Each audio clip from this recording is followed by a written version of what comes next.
안녕하세요. 저는 얼마 전 기막힌 이유로 이혼을 하고 딸아이 하나와 둘이 살고 있는 싱글맘입니다. 이혼한 전 남편과 시댁 식구들은 뻔뻔하다라는 단어가 사람의 얼굴을 하면 저희 시댁 식구들이 아닐까 할 정도로 놀라울 만큼 얼굴에 철판을 깐 사람들이었어요. 하지만 그런 면모를 결혼하기 전까지는 정말 전혀 몰랐어요. 그냥 약간 예민한 시모, 그리고 약간 푼수 같은 시부, 그냥 그런 사람들인 줄만 알았거든요. 그런데 남편까지도 그렇게 우유부단하고 박쥐 같은 인간인지 제가 몰라봤던 거죠. 저희 어머니는 결혼 전 연애를 할 때 힘든 일을 한 번씩은 겪어봐야 그 사람에 대해 알 수 있다고 생각하는 사람이었습니다. 하지만 저희에게 그렇게 크게 힘든 일이 있지도 않았고 도리어 굉장히 일사천리로 빠르게 결혼이 진행됐던 것 같아요. 남편은 공무원으로 일하고 있었고 저는 대기업 금융회사에서 일하는 사람이었습니다. 처음에 상견례를 하기 위해 친정 부모님과 예비시댁 쪽 식구들이 만났을 때 친정엄마는 영 못마땅해 하셨어요. 딸, 너희 시어머니 될 뿐 말이지. 인상이 너무 안 좋아. 늙으면 살아온 과정이 얼굴에 기록된다고 하거든. 그런데 얼굴이 힘든 것도 아니고 너무 신경질적인 표정이야. 너 진짜 괜찮겠니? 말해보니까 더더욱 그런 생각이 든다. 말에 뾰족뾰족 가시 있는 것이 너 결혼하고 힘들까봐 걱정이네. 그래? 나한텐 그렇게까지 예민하게 말씀 안 하시는데. 친정엄마의 말에 친정아버지가 친정어머니를 나무라셨어요. 거 허튼 소리 좀 그만해. 사위들 총각은 성격 좋기만 하던데 뭘. 우리 딸 사랑한다니 무슨 일 있더라도 서로 잘 도우며 해결할 수 있겠지. 벌써부터 걱정하고 난리야? 애 결혼이 장난도 아니고 아니다 싶으면 빨리 정리하는 것도 한 방법이죠. 결혼은 신중하게 생각하는 게 맞아요. 네 남편 될 사람은 그리 안 보이기는 하는데 어른들이 참 인상이 별로라 걱정이야. 엄마, 걱정하지 마. 힘든 일 있으면 그 사람이랑 같이 이겨낼게. 그리고 우리 시부모님들 나한테 그렇게 깐깐하게 구는 사람들 아니셔. 네가 그렇다면 다행이긴 한데 엄마는 영 탐탁치 않는구나. 그런 엄마의 걱정에도 저는 아무런 걱정이 없었어요. 남편은 참 좋은 사람이었으니까요. 분명히 시댁과의 일이 생겨도 남편이 지켜줄 거라고 생각할 정도로 말이죠.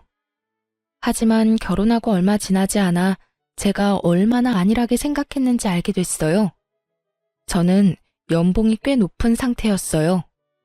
공무원이 남편보다 돈을 더 잘 벌었거든요. 그래서 저는 제 일에 애착을 가지고 있었어요. 솔직히 돈을 많이 벌어서가 아니라 그 일과 직장이 너무 저랑 궁합이 좋았기도 했어요. 그래서 일을 그만둘 생각은 전혀 없었어요. 임신을 하고 출산을 하더라도 말이죠. 그 부분에 대해서는 남편과 굉장히 많은 이야기를 나누었답니다. 결혼 전에도 물론이고 결혼 후에도 물론이고요. 남편은 제가 직장을 가져서 돈을 벌어주는 것이 좋다고 이야기를 했고 육아는 자기도 충분히 도움이 될 수 있을 거라고 호언장담했죠. 저는 남편 말을 믿었습니다. 본인이 할 수 있다고 하니까요. 그런데 상황이 닥쳐봐야 아는 거예요. 막상 아이를 가지고 나니 슬슬 불안한 마음이 들기 시작했습니다. 제 배는 이미 가득 불러오는데 남편은 여전히 집안일을 도울 생각도 없어 보였어요. 애가 생기면 잘하겠다느니 애가 생기면 자기도 달라지겠다느니 그런 말을 연신 뱉어냈지만 실상은 전혀 도움이 되지 않았죠. 그런데 그런 남편의 문제는 정말로 아주 사소한 일이었어요. 그 다음에 터질 일에 비하면요. 아이를 낳기 위해 출산 휴가를 쓰고 예정일을 며칠 앞둔 어느 날, 시어머니에게 전화가 왔습니다. 네, 어머님. 너 내가 하라는 대로 했니? 어머니, 제가 말씀드렸지만 제 직장은 복지도 좋고 돈도 많이 주는 좋은 직장이에요. 섣불리 나왔다가 다시 돌아가지 못하면 저만 손해라서요. 육아휴직 기간도 충분하고. 솔직히 어머님이 왜 저한테 일을 그만두라고 하는지 아직까지 잘 모르겠네요. 저는 시모의 전화를 받고 머리가 지끈거리는 기분이었습니다. 시모가 하는 말은 간단했어요. 이제부터 애를 키워야 할 테니 일을 그만두라는 거였죠. 그렇지만 이미 저희 부부 사이에 이야기가 다 끝난 상황이었어요. 그런데 시모는 일까지 그만두라며 난리였습니다. 저는 당연히 거절을 했고요. 너 애 키우는 게 장난처럼 보이니? 일하면서 애를 키울 수 있을 것 같아? 내가 보기엔 너 절대 그렇게 못해. 애 하나 키우는데도 엄청난 힘과 시간이 드는 거야. 내가 하는 말 잔소리처럼 듣지 말고 육아휴직이니 출산휴가니 그런 거 쓰지 말고 바로 퇴직해라. 그게 너한테 더 좋을 일이다. 우리 아들이 돈을 못 버는 것도 아니고 명망 있는 직장에 돈도 충분히 벌어오는데 넌 왜 이렇게 고집을 피워?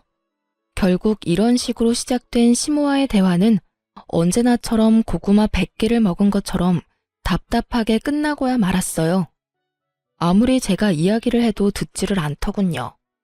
시모야 평생을 시부의 그림자로 살며 일도 안 하고 전업주부로 살아와서 모르겠지만 솔직히 돈을 벌려고 일하는 거였으면 저도 당장에 때려치웠겠죠. 하지만 너무 복지도 좋고 저하고도 잘 맞는 직장이었거든요. 굳이 떠나고 싶은 마음도 없었고 저도 아이를 키우는 것만큼 직장 생활도 중요하다고 생각하는 사람이었거든요. 그런 제가 시모의 전화를 하루에도 몇 통을 받으니 결국 참지 못하고 남편에게 말했어요. 그런데 남편 말이 더 웃겼습니다. 당신도 참 답답하네. 남들은 일 못 쉬어서 난린데 당신은 왜 자꾸 그렇게 일을 하고 싶어서 난리야? 내가 다 책임질 테니까 우리 엄마가 하라는 대로 해주면 안 돼? 그럼 내 인생은 뭐가 돼? 내가 평생을 가꿔서 읽어온 일들이야. 그리고 거기서 일하는 거 너무 좋아하고. 전업주부가 내 성미에 맞다면 모르겠지만 난 그런 성격도 아니잖아. 밖에서 사람을 만나야 스트레스가 풀리는 사람인데 집안에서 애만 보고 있는 것도 정말 못할 짓이라고. 당신 인생이 뭐긴 뭐야? 내 아내, 그리고 우리 애 엄마. 그렇게 사는 거지. 남들 다 그렇게 살아. 난 당신이 왜 화를 내는지 모르겠어. 아, 그냥 일 그만두면 되잖아. 그렇게 남편과의 대화도 별 소득 없이 끝나버렸죠. 그래도 저는 일을 그만둘 생각이 전혀 없었어요. 남편과 시모를 속이더라도 일은 계속할 생각이었거든요. 그렇게 아이가 태어나고 한두 달간은 잠잠했습니다. 모유 때문에 잠도 제대로 못 자는 며느리에게 그런 말을 할 정도로 못된 사람들은 아니 생각했죠. 그런데 딱 2달까지였어요.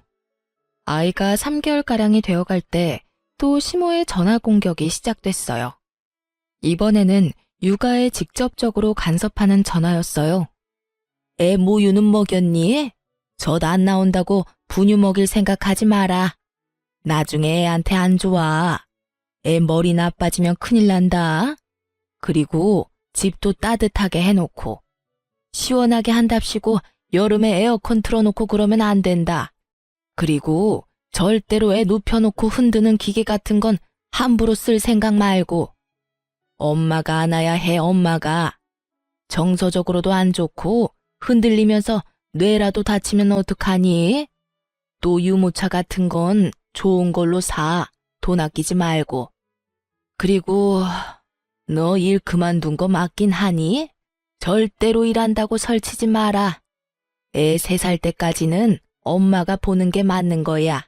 아니, 그 이후로도 엄마가 계속 보는 게 맞지. 끊임없이 아이 육아 그리고 제 퇴직과 관련된 간섭이었어요. 그것이 맞는 말이더라도 매일 10통이 넘는 전화를 받으면요. 이게 걱정이라는 생각이 전혀 안 들거든요. 와서 돌봐줄 생각은 없으시면서 매번 말로 사람을 채근하며 애가 아프기라도 하면 제 탓인 양 말하는 걸 보고 정말 스트레스를 엄청 받았어요. 그 뒤로는 전화도 걸러서 받았어요. 몇 번 받지 않은 적도 있었죠. 그럴 때마다 애가 귀가 예민해서 벨소리가 날 때마다 깨기 때문에 무음으로 해놨다고 했어요. 그렇게 애가 8개월쯤 되자 점점 저도 힘들어졌어요. 애 키워보신 분들은 잘 알 거예요. 애가 아무리 말을 잘 들어도 함께 있는 게 행복해도 몸이 힘들고 축나는 건 어쩔 수 없다는 걸요. 차라리 일을 하는 게 더 낫다 싶을 때가 있다는 걸요. 저도 그랬어요.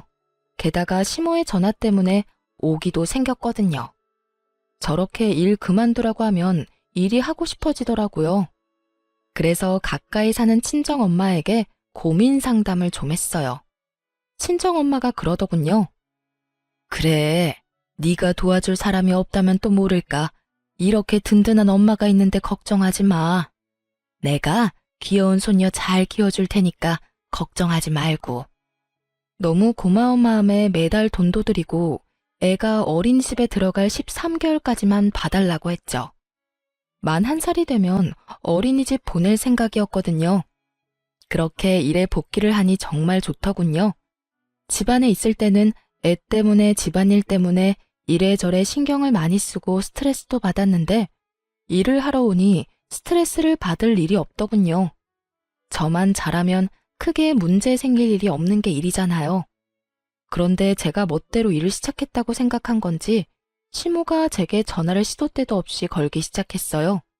그런데 이번에는 새벽이며 한밤중이며 가리지 않았던 거예요. 아이 때문에 전화를 했을 때는 거의 대부분이 낮이었거든요. 그런데 일을 시작하고 나니 밤 11시, 새벽 4시 일을 하고 있는 시간까지 하루에 20통 넘게 제가 전화를 받을 때까지 하실 때도 있었어요. 나는 걱정이다. 너 이렇게 일한다고 설치다가 나중에 애한테 집중 못할까 봐 걱정이고 네가 돈 많이 버는 거야 내가 알지만 아들만 벌어도 되는데 왜 자꾸 너까지 설치는지. 그냥 집에서 쉬면서 애나 보면서 내조나 하렴. 너까지 밖으로 나돌아다니지 말고. 받을 때마다 이 용건이었어요. 누군가 들으면 굉장히 차분히 타이르는 말투였죠. 그리고 어떤 사람들이 들으면 참 며느리를 쉬게 해주려 노력하는구나 싶을 정도였죠. 하지만 그 의도는 전혀 그런 것이 아니었어요. 아이를 위해 제 인생을 희생하는 게 맞는 거다 라며 거의 세뇌 수준으로 말하고 있는 거였죠. 게다가 새벽과 한밤중에 전화해서 그러는 건 정말 말도 안 되는 일이잖아요. 저도 이쯤 되니 무슨 조치를 취해야겠다는 생각이었어요.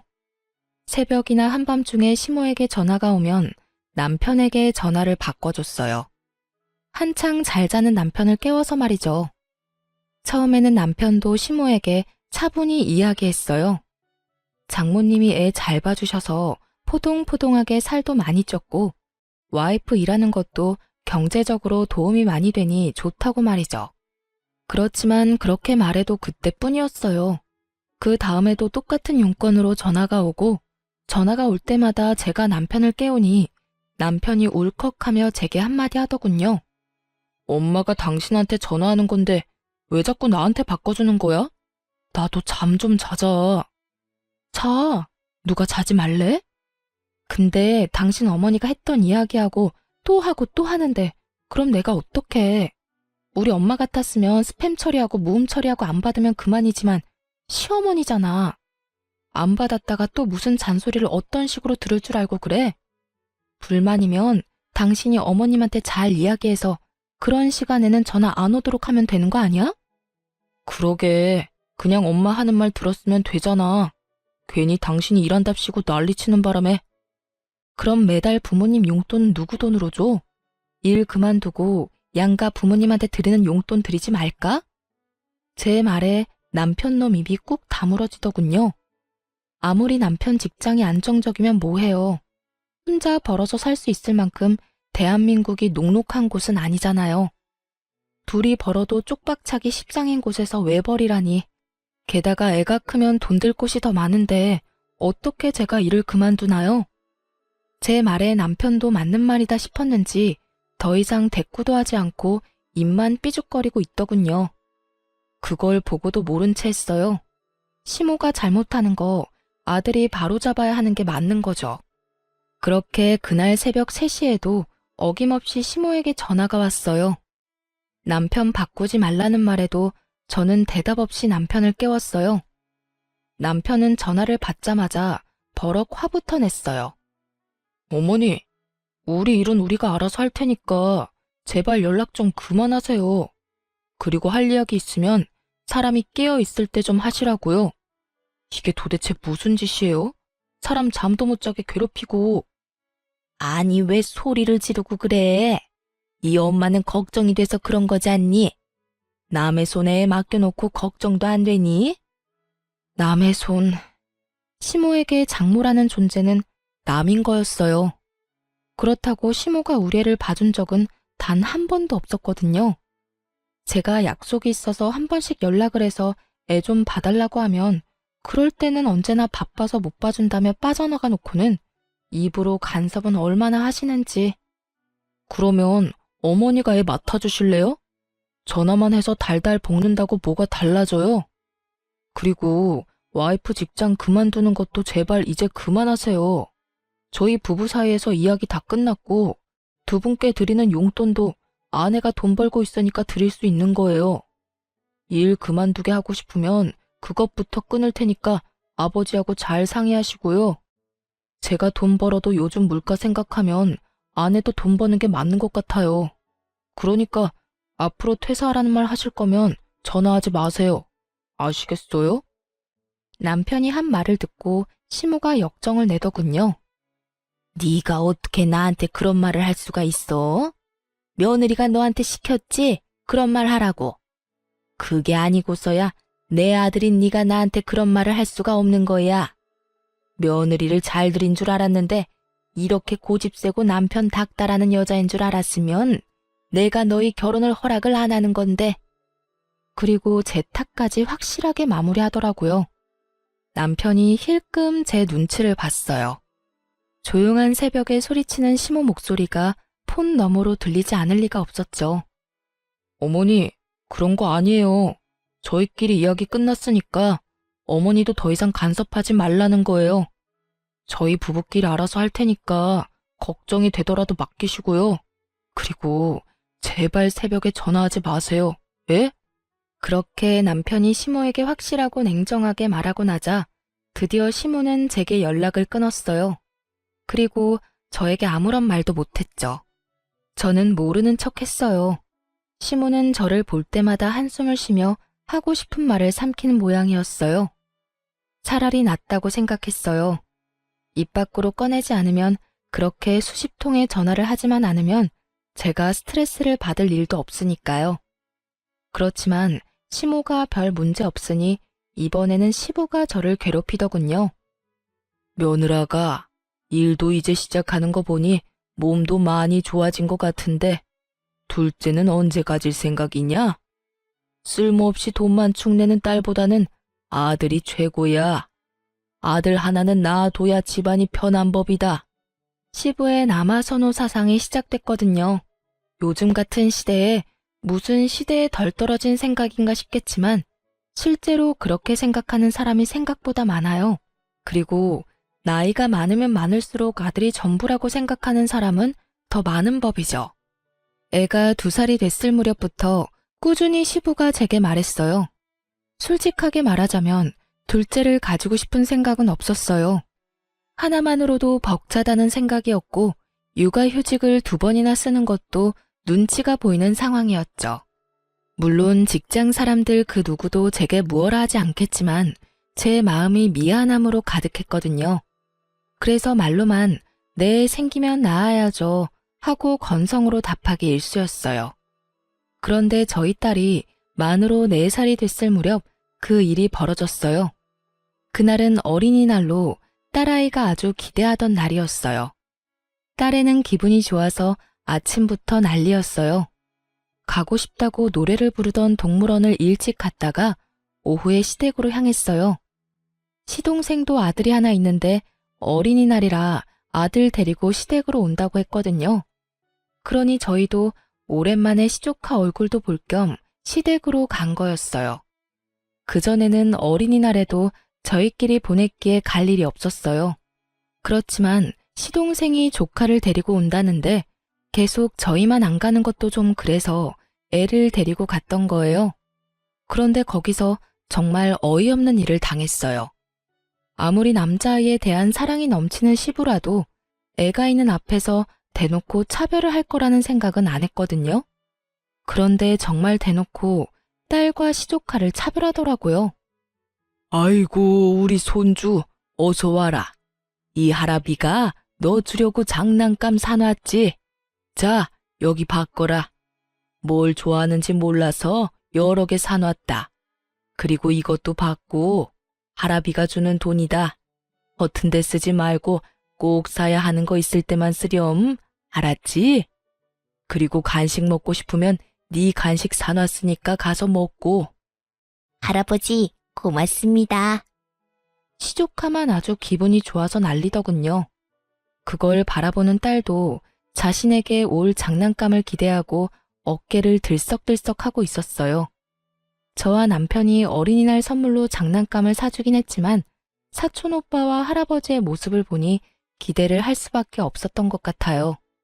그런데 시부는 저희 딸은 무시하고 저한테 이야기하더군요. 너도 왔냐? 그래, 둘째는 준비하고 있어. 이번에는 의사한테 이야기해서 신경 좀 잘 써달라고 하거라. 집에 아들이 있어야 하는 법이야.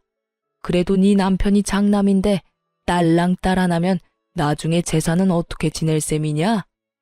내년에는 아들 낳을 수 있도록 힘 좀 써봐. 일만 하지 말고. 알았지? 저는 대답 대신 딸아이를 앞으로 내밀었어요. 딸, 할아버지한테 인사드려. 그래, 잘 쉬다 가거라. 시부는 딱 그 한마디만 하고 휙 자리를 뜨더군요. 도련님네 가족들도 있었는데 저는 기분이 팍 상했어요. 어린이날 찾아온 손자에게는 어화둥둥 장난감이며 용돈이며 간식이며 왕창 사다 주며 좋아하던 시부가 저희 딸에는 안아주지도 않는 그 모습이 너무 속상했거든요. 열받은 제가 표정 관리를 못하자 시부가 슬쩍 저를 보더니 제 딸에게 한마디를 더 거들었어요. 우리 손녀, 출가 외인이라는 말 아냐? 어차피 너는 크면 우리 집안에서 나갈 사람이라 쓸데없이 돈 쓸 필요가 없다. 우리 집에 와서 어린이날이랍시고 뭐 받을 생각하지 말거라. 그러고는 피곤하다며 방으로 들어가 버리더군요. 그리고 그런 제 옆에서 도련님이 웃으면서 그러더군요. 어휴, 형수님, 그러니 아들이라도 낳지 그러셨어요. 둘째는 꼭 아들 낳으세요. 왜? 그 말을 듣는데 더 열받더라고요. 둘째를 아들을 낳은들 지금 제 안에 있는 딸애가 이렇게 상처를 받았는데 생기지도 않은 둘째를 들먹이는 것도 웃겼고 이 상황을 우스갯소리처럼 넘기려는 도련님의 행동도 정말 무신경한 일이라는 생각이 들었죠. 결국 열받아서 상처 입은 딸애를 데리고 시부모에게 인사도 하지 않고 나와버렸어요. 저 지독한 남아선호 사상 때문에 제 딸에게 상처를 주고 싶지 않았어요. 앞으로 2번 다시 안 올 거야. 남편에게 말하고 친정으로 애를 데려갔어요. 저희 친정은 제 딸이 첫 손주이기도 하고 어릴 때부터 봐주셔서 그런지 무척 좋아해 주셨거든요. 역시나 좋아해 주셨어요. 장난감도 많이 준비해 주셨고 요즘 아이가 좋아하는 예쁜 드레스에 딸애가 좋아하는 음식으로 저녁까지 만들어 두셨더라고요. 행복하게 웃는 딸 모습을 보며 이게 정상적인 거 아닌가 하는 생각을 했죠. 그런데 곧 시부에게 전화가 왔어요. 전화 받기 정말 싫었지만 받았죠. 야, 너희 왜 말도 없이 그냥 갔어? 아버님이 불편해하셔서 빨리 돌아왔어요. 무슨 문제라도 있으세요? 아니, 간다면 간다고 이야기를 해야지. 그리고 어버이날 평일이라서 어차피 못 오는 거 아니냐? 오늘 어버이날 용돈도 미리 주고 가지. 혹시 손녀한테 한 것 때문에 삐졌어? 어린 손녀한테 그런 상처 주는 말 하신 데는 이유가 있으시겠죠. 설마 어른이 별 생각 없이 새까맣게 어린 손녀한테 상처를 주실 리 있겠어요? 어버이날 전 못 갈 것 같으니까 남편 보낼게요. 너 지금 네 딸한테 기분 나쁜 소리 했다고 나한테 화내냐? 뭐 이런 싸가지 없는 며느리가 있어? 어른이 하는 말에 다 이유가 있는 법인데 그것도 모르고 어디서. 이유, 대체 무슨 이유가 있는지 궁금했지만 묻지도 않았어요. 그리고 그 앞에서 바로 남편에게 전화 넘겨줬어요. 스피커폰으로요. 남편이 완전히 당황했어요. 눈앞에 보이는 장인 장모의 표정이 살벌했으니까요. 남편이 제가 건네는 전화를 받더니 얼른 스피커폰부터 꺼버리더군요. 그리고는 밖으로 전화기를 들고 나가버렸어요. 그걸 보던 저희 친정엄마가 그러더라고요. 너희 시댁에 무슨 일 있니? 시아버지가 왜 저렇게 화가 나셨어? 화는 내가 내야지. 4살밖에 안 된 손녀딸한테 출가 외인이라고 쓸데없는데 돈 쓰기 싫다면서 시동생 아들하고 엄청 차별하셨어. 아무리 아들이 좋다고 해도 그렇지. 대놓고 딸 앞에서 딸한테 상처 준 거 나는 못 참아. 속상해서 눈물을 글썽이는 제 모습에 친정엄마가 저를 토닥여줬어요. 그 뒤에 돌아온 남편은 제게 눈치를 주며 일찍 가자고 하더군요. 저는 그러고 싶지 않아서 그 눈치 뚝 끊어먹고 친정에서 실컷 애 놀게 만들었어요. 그리고 그날 저녁 집으로 돌아가는 차 안에서 딸애가 자고 있을 때 남편에게 말했어요. 나 5월 8일 어버이날 시댁에 안 가. 그렇게 알고 있어. 제발 좀 그만해. 아까 그 일 때문이면 당신이 이해 좀 해. 원래 그런 분인 걸 어떡해? 그렇다고 나더러 불효를 저지르라는 거야? 뭔 헛소리야. 당신 부모님이니까 당신이 효도하고 싶으면 해. 누가 그걸 막는데? 딸 낳은 며느리 마음에 안 들어 하시고 손녀까지 마음에 안 들어 하시니 하는 말 아냐. 어린이날에도 손녀딸 한 번도 안아주지도 않는 분들한테 뭘 바라겠어? 당신이 다 알아서 해. 나는 그쪽에 신경 안 쓸 테니까. 당신이 나 대신 신경 쓰고 잘해드려. 나한테는 해달라고 바라지 말고. 제발 좀 이성적으로 생각해. 저는 입을 닫았어요. 남편이 제 모습에 눈치만 연신 보더군요. 속이 탔을 거예요. 어버이날 양가 부모님께 드리는 용돈은 제 월급에서 나왔거든요. 그런데 제가 시댁에 안 간다니 그거부터 걱정이 된 모양이었어요. 그리고 5월 8일이 됐고 저는 친정으로, 남편은 시댁으로 향했죠. 그런데 제가 친정에 있는 동안 시부에게 전화가 왔더군요. 너 왜 우리 집에 안 오냐? 애아빠 도착 안 했나요? 그 사람이 가기로 했는데요. 너는 뭐하고 안 와? 아들이 너 안 와서 용돈 없다고 하던데. 어버이날 용돈 100만 원 안 줄 거야? 저한테 돈 맡겨놓으셨어요? 용돈 100만 원을 왜 저한테 와서 찾으세요? 저도 돈 없어요, 아버님.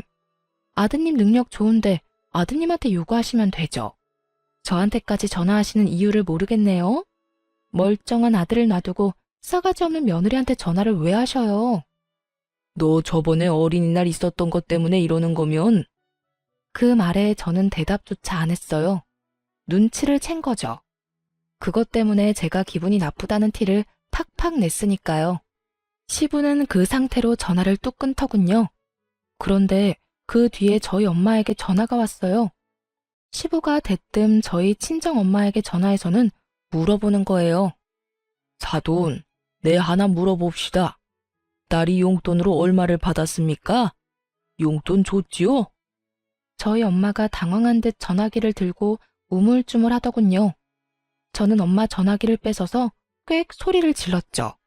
아버님, 저희 어머니한테 용돈 100만 원 드렸어요.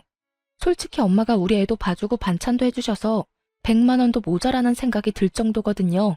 그리고 이번 어린이날에도 우리 딸한테 돈을 많이 쓰셔서 그만큼 다 돌려드렸어요. 그런데 그게 그렇게 궁금하세요? 아드님한테 돈 달라고 하시면 되지. 왜 뜬금없이 저희 부모님한테 전화해서 이런 무례한 행동 하시는 거예요? 지금 저희 어머니한테 전화해서 돈 얼마 받았냐고 추궁하는 거 얼마나 무례하고 생각 없는 일인지 모르시는 건 아니죠? 결국 제 입에서도 좋은 말이 안 나왔어요. 그랬더니 시부가 욕을 어찌나 하던지. 부모가 다 똑같은 부모지. 왜 너희 부모한테만 용돈을 줘? 그리고 무례해? 네가 먼저 싸가지 없는 짓 안 했으면 나도 이런 짓 안 했지. 너 돈 좀 번다고 유세 떠는 거냐? 어버이날 챙겨야 할 부모가 4분이나 있는데 저 혼자 다 어떻게 책임지나요? 남편은 남편 부모님 챙기는 거고 저는 제 부모님 챙기는 건데 왜 화가 났는지 모르겠네요. 그리고 솔직히 시댁에서 저희 애랑 저희한테 신경 쓰신 적은 있어요? 어린이날에도 어린애들 차별하는 거 보고 기도 안 찼는데 이제는 전화 와서 당당하게 용돈까지 요구하시고 필요하면 제 남편한테 말씀하세요. 그리고 제가 싸가지 없는 짓을 왜 했는지 잘 생각해 보세요. 나이값도 못하고 손녀딸한테 출가 외인이네 어쩌네. 애 상처받는 소리만 하는 것도 열받는데 뭐 좋다고 용돈까지 드리겠어요? 안 그래요? 다 됐고 용돈은 이제 아드님한테 달라고 하세요. 아드님. 결국 저와 시댁은 건널 수 없는 강을 건넜어요. 남편이 제 행동에 어떻게 반응할지 몰랐지만 만약 제 생각과 정반대로 행동할 경우에는 이혼을 하겠다고 이미 다짐한 상태였죠. 역시나 그날 저녁 남편이 와서 제게 하소연하더군요. 대체 아버지랑 왜 싸운 거야? 애한테 서운한 소리 했다고 삐진 거 치고는 너무 일을 크게 벌렸잖아. 나는 솔직히 당신이 왜 이렇게 화내는지 모르겠어. 그냥 듣고 한 귀로 흘리면 되잖아. 근데 왜 그래? 나야 한 귀로 듣고 한 귀로 흘릴 수 있지. 그런데 내 딸은? 내 딸이 들어야 했던 그 어이없는 말들은 뭔데? 지금이야 의미도 모르는 일이지만 이미 애는 시댁 어른들이 자기를 사랑하지 않는다는 걸 알잖아. 그 와중에 전화까지 와서 용돈까지 요구를. 내가 당신 부모님은 당신이 책임지랬지? 용돈 하나 안 드리고 뭐 한 거야? 요새 나도 일이 좀 있어서 돈을 많이 쓰는 바람에 일단 진정하고 부모님한테 갔다 오자. 아버지가 당신이랑 같이 오래. 가서 뭐 하게? 욕 얻어먹고 올 거면 내가 왜 가? 난 싫어. 당신이나 가. 나 앞으로 시댁에 발도 안 디딜 거니까 그렇게 알고. 며느리가 시댁에 안 가면 어떡해? 요즘은 그런 집도 많아. 왜 내가 내 기분 잡쳐가면서 시댁에 가야 해? 그리고 용돈 때문이면 더더욱 안 가는 게 맞지. 남편은 화가 난 듯 저를 쳐다봤지만 저는 쳐다보지도 않았어요. 시댁과는 이참에 인연을 끊는 게 맞다 싶었으니까요. 그런데 그 인연이 끈질기게 저와 시댁을 다시 붙여놓더군요. 남편이 하루는 제게 그러더군요. 당신이랑 우리 부모님 사이가 너무 안 좋아서 내가 생각해봤는데 합가 한번 해보는 건 어때? 저는 경악했어요. 합가라니. 서로 꼴 보기 싫어서 이렇게 난리인데 합가라는 말을 하는 남편이 제정신인가 싶었죠. 미쳤어? 나 죽는 꼴 보고 싶으면 합가해. 나는 절대 못해. 합가하고 싶으면 이혼하고 당신이나 해. 이혼을 언급하며 저는 확고하고 정확하게 합가를 하지 않겠다고 말했어요. 그런데 남편이 그러더군요. 부모님 부양하는 것도 자식된 도리로 당연한 거야. 그러니까 합가 진지하게 생각해봐. 합가는 절대 안 된다고. 빽 하고 소리를 질렀지만 기분이 너무 안 좋았어요. 분명히 합가를 어떻게든 하려고 할 것 같았거든요. 그래도 제가 가지 않는다면 어떻게 남편이 저를 강제로 데려갈 수 있겠어요? 그걸 생각하며 절대로 시댁에는 가지 않겠다고 생각하고 있었어요. 그런데 며칠 뒤 시부모가 저희 집으로 쳐들어왔어요. 들어온다 말도 없이 최소한의 짐만 들고 말이죠. 그것도 제가 일하러 간 사이에 짐 정리까지 다 끝내놓고 거실에서 느긋하게 TV를 보고 있더군요. 그걸 보고 말을 잃었어요. 왔냐? 배고프니까 어서 밥하거라. 남편은 제 눈을 못 마주치더군요. 합가 안 하겠다고 그렇게 말했는데 이미 남편 놈이 합가를 하겠다고 시부모에게 말한 모양이었어요. 제 허락도 없이 말이죠. 게다가 뻔뻔하기 짝이 없는 시부의 모습에 저도 충격을 받을 만큼 받았어요.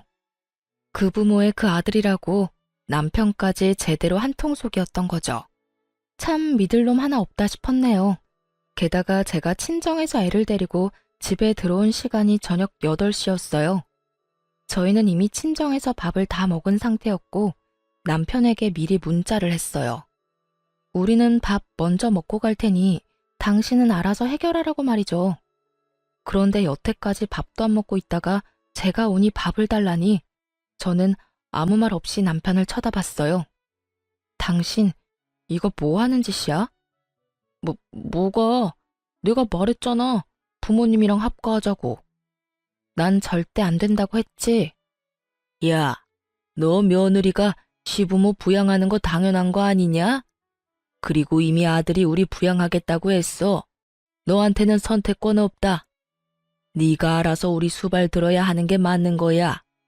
어디서 여자가 남편 하는 일에 가타부타 말이 많아? 시부가 나서서 그렇게 말하더군요. 정말 듣기 싫은 그놈의 여자 소리, 시대에 떨어진 사고방식. 진짜 미쳐버리겠더라고요. 저는 남편에게 말했어요. 합가하지 않겠다는 내 말에도 억지로 합가한 거, 이혼 사유로 확실한 것 같네. 이혼하자. 그런데 남편 놈이 묘하게 당당하게 굴더군요. 그러더니 폰을 딱 꺼내서 손에 올려두더니 뭔가 조작하더라고요. 곧이어 제 핸드폰에 알림이 떴어요. 그리고 저는 제 눈을 의심했습니다. 통장에 1억이 송금된 거 아니겠어요? 그 뒤로 2번이 더 들어왔어요. 총 2억 원이었죠. 하루 송금 한도가 1억이라 2번에 나눠 돈이 들어온 거예요. 봤지? 아버지가 집 판 돈 우리한테 주신 거야. 당신한테도 절반 나눠주는 거야. 내가 맨입으로 당신한테 부모님 수발 들라고 하는 줄 알았어? 당연히 합가에 따르는 돈은 주는 게 맞지. 그러면서 아주 의기양양하게 제게 말하더라고요. 저는 웃음이 났어요. 강제로 2억 붙여주고 부모님 수발 들라는 것 자체가 너무 코미디 같더라고요. 돈 2억 때문에 남은 몇십 년을 스트레스에 쩔어서 살라는 게 수지가 맞는 일인가 싶어서요. 그 몇 배를 준다고 해도 저는 결코 살고 싶지 않았어요. 지금 당장 제 딸 얼굴만 해도 싫어서 질색팔색을 하는데 합가는 무슨 합가인지. 그런데 남편 놈은 제가 당연히 받아들일 거라고 열심히 착각하고 김칫국 마시고 있더군요. 여보, 이제 합가에 대해서 다 이야기 된 거다. 알았지? 나도 많이 양보한 거야. 당신이 우리 부모님 수발 들 거니까 절반 떼어준 거지. 그리고 당분간 동생한테는 비밀로 좀 해줘. 동생이 또 알면 골치 아파. 남편이 동생 이야기를 꺼내자 아주 좋은 생각이 났어요. 도련님은 굉장한 구두쇠이기도 하고 주머니에 한 번 돈 들어가면 나오지도 않는 사람이었거든요. 게다가 얼마 전에도 시부에게 사업한다고 돈 빌려달랬는데 시부가 거절한 적이 있었어요. 저는 보란듯이 휴대폰에 은행 어플을 켜서 받은 돈을 전부 보냈어요. 그리고 남편에게 말했죠. 나 이 돈 필요 없어. 수발 안 들고 싶으니까 다시 돌려줄게. 여보, 다시 생각해봐. 2억이라고 2억. 부모님만 모시고 살면 2억인데 무슨 소리야? 너나 다 가져가고 너 혼자 부모님 모시면 되잖아. 왜 나한테 도움을 구해? 분명 말하는데 나는 싫다고 했어. 당신 도대체 왜 그래? 그냥 단순하게 비위만 맞춰드리면 되는 거잖아.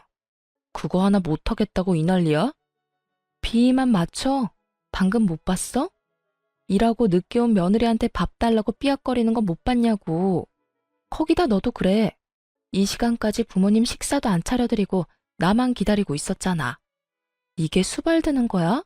식모살이지. 제 말에 시부가 비아냥거리더라고요. 네가 싫어도 어쩔 거냐? 벌써 돈 받아 처먹었잖아. 네가 우리 모시는 건 당연한 거다. 하루 세 끼 따뜻한 밥 차리고 집안 청결하게 유지하고 집안일 하는 것까지.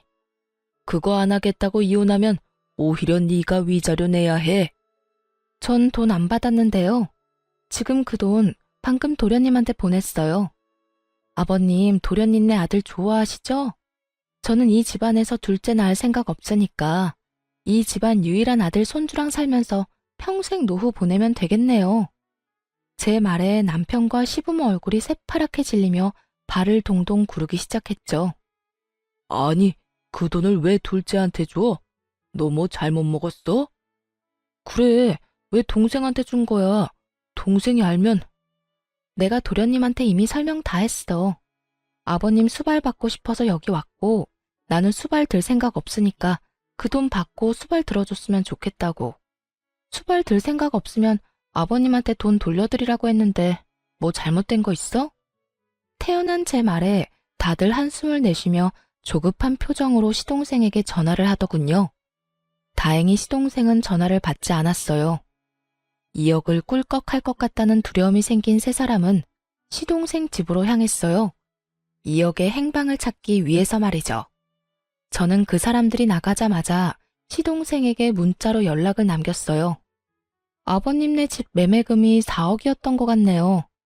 2억은 남편이 가지고 있는데 그거보다 더 많이 가지고 있을 수 있으니까 잘 알아보시고 그 돈 아버님한테 돌려주던지 아님 받고 시부모 책임지던지 해주세요. 합가하기 전에 이혼부터 할 것 같아서 방금 받은 2억 도로 보내드리는 거예요. 금방 정리될 문제는 아닐 테니 이 인간들이 일찍 돌아오지는 못할 거라고 생각했어요. 그 틈에 저는 현관 도어락 비밀번호부터 바꿨어요. 그리고 집안에 있던 시부모 물건들과 남편 물건들이 보이는 족족 모조리 현관 밖으로 던져버렸어요. 다행히 시부모 짐도 아직 다 벌려놓은 게 아니었고 남편 짐도 그리 많은 건 아니었던지라 정리는 생각보다 빨리 끝났거든요. 그리고 자정이 다 되어갈 때쯤 세 사람이 집으로 돌아왔더군요. 밖에 쌓인 짐과 바뀐 비밀번호에 놀란 세 사람이 저한테 전화를 하고 밖에서 문을 쿵쿵 두드리고 난리가 났더군요. 여보, 말로 해, 말로. 이렇게 갑자기 문 걸어 잠그면 어떡하자는 거야? 말? 당신은 나한테 말하고 그딴 짓 저질렀던 거야? 내가 분명히 싫다고 이야기했지. 그거 무시하고 돈 억지로 손에 쥐어주고 수발 들어라 마라 한 건 잘못 아니야? 당신은 진짜 선 크게 넘었어. 난 무조건 당신이랑 이혼할 거야. 상의 없이 합가하자며 부모 데려온 당신도 싫고 딸에 대놓고 차별하는 시아버지도 싫고 아침 새벽 가리지 않고 전화와서 간섭하는 시어머니도 싫어. 그래서 이렇게 우리 내보낸다고? 당신 너무하네. 그 집에 들어간 가전이랑 가구 내가 새로 다 해왔잖아. 1,500만 원이나 들었는데 나더러 그냥 가라고? 남편이 저희 집에 들어올 때 당시 있던 헝 가구들은 다 버리고 남편이 새로 싹 다 해왔거든요. 그때 거의 1,500만 원쯤 들긴 했어요. 저는 어이가 없어서 남편에게 말했죠. 내가 당신 부모님 용돈 챙겨드린 것만 해도 1,500 넘을걸? 그래, 좋아. 그 1,500 내가 줄 테니까 내일 우리 회사 앞으로 와. 저는 그 다음날 남편을 만나러 갔어요. 그런데 남편만 있는 게 아니더라고요. 시부모도 떡하니 앉아 있었어요. 저는 보자마자 1,500을 남편 계좌로 이체해줬어요. 여기 1,500. 어차피 나한테 돌아올 돈이니까 아깝지도 않네. 당신이 위자료로 나한테 돈 줘야 하는데 어차피 그걸로 주게 될 거니까. 잘 보관해뒀다가 나중에 그대로 돌려주면 되겠네. 그리고 이혼 소송 오늘 들어가기로 했어. 앞으로 그 이외의 일로 연락하지 마. 잠깐, 그렇게 그냥 가면 안 되지. 그 집 전세금도 재산 분할해야 하는 게 맞는 거 아니야? 너희 같이 산 기간이 5년이 넘는데 당연히 재산 분할도 해야지. 이 말이 나올 거라는 걸 예상은 했어요. 돈까지 시동생에게 뺏긴 이 사람들이 제 돈을 탐내지 않을 리가 없죠. 저는 그 사람들 눈앞에 종이 한 장을 꺼내 팔랑팔랑 흔들었어요. 이게 뭐야? 차용증이요. 제가 부모님께 돈 빌려서 그 집 전세금 마련했다는 증거요. 전세 나오면 그 돈 부모님한테 돌려드리게 되어 있어요. 뭐? 그딴 게 어딨어? 전세금이 꽤 커서 어머니한테 좀 부탁했어요. 5천만 원 넘게 현금 거래하면 증여세 내야 해서 차용증을 쓴 거죠. 그래서 이 집 계약 만료돼서 전세금 나오면 싹 다 친정에 다시 돌려줘야 해요. 사실 어머니에게 매달 용돈을 드리면서 그 용돈으로 원금을 차감하고 있는 중이었지만 그 이야기는 하지 않았어요. 그리고 예상대로 세 사람은 입을 틀어막으며 당황하더라고요. 그럼 너희 재산은? 아무것도 없어요. 모아놓은 것도 애 때문에 다 썼고요. 생활비다 부모님 용돈이다 많이 들어가서 남은 것도 없어요. 예적금이라도 있으면 모르겠는데 그것도 없고. 그래도 다행이잖아요. 남편한테 아직 2억 남아있지 않아요? 그걸로 전세나 월세 장만해서 들어가면 되겠네요. 야, 너 이거 다 일부러 그런 거지? 둘째한테 돈 준 것도 전셋집 빚인 거 말 안 한 것도 일부러 그랬지? 우리 골탕 먹이려고. 무슨 소리 하시는지 모르겠네요. 골탕은 당신들이 나한테 먹인 거지. 얼마나 뻔뻔하고 얼굴에 철판을 깔았으면 하루에 전화를 수십 통을 하질 않나. 할아버지가 돼서 손주 상처 주는 말을 해대질 않나. 합가 싫다고 했는데 쳐들어와서 눌러앉질 않나. 누가 누구를 골탕 먹인 건데요, 지금? 말도 없이 들어와서 돈만 받으면 모셔줄 줄 알았어요? 두 사람 모시느니 내가 남편이랑 이혼하는 게 더 낫죠. 그러니까 앞으로 연락하지 마세요. 본인들 앞길 본인들이 알아서 개척하시고. 아니, 손이 없어요, 발이 없어요? 아직까지 팔팔 하시면서 왜 며느리한테 빌붙으려고 하세요? 그것도 그렇게 괴롭히고 못 살게 굴던 며느리한테. 좋아하시는 도련님네 가서 편하게 사세요. 손자 재롱도 보시면서. 그렇게 소리치고 저도 집으로 돌아와 버렸어요. 남편이 뒤따라와서 저를 붙잡고 늘어지더군요. 여보, 이렇게 화낼 줄 정말 몰랐어. 나는 그냥 당신이 돈만 받으면 좋아할 줄 알고. 나 당신이랑 헤어지면 갈 곳도 없어. 네가 뿌린 씨앗이니까 네 손으로 거둬. 그러게 누가 집으로 데려오라고 했어? 순간 눈앞에 돈에 눈이 멀어서 넌 나를 팔아먹은 거나 마찬가지야. 돈만 주면 다 되는 거야? 그 스트레스로 내가 죽어나가는 건 보이지도 않냐고. 몇 번을 내가 말하고 당신한테 이야기했잖아. 두 분 부모님 때문에 힘들다고. 멀리해도 모자랄 판에 집에 데려오는 짓을.